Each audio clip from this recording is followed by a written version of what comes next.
Hello friends, welcome back to my YouTube channel. In this video tutorial, I will show you how to change DNS on Android. So here follow the steps. Open Settings app, then click on Wi-Fi and then click on your connected Wi-Fi. Scroll down.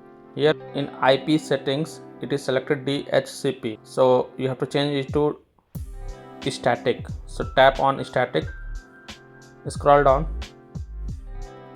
Now here you can change the DNS server. So in DNS 1 you can type 8.8.8.8 and in DNS 2 type 8.8.4.4. So this is a Google Cloud DNS server, but you can change to another DNS server as per your requirement.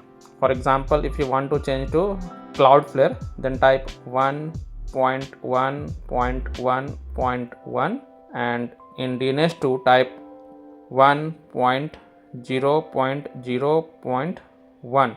This is a Cloudflare DNS server, and save it, and that's it.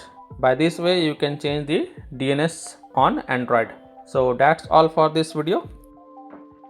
If this video helped you, then please like and subscribe to my channel, share this video and hit the bell icon to get the latest updates. Thank you.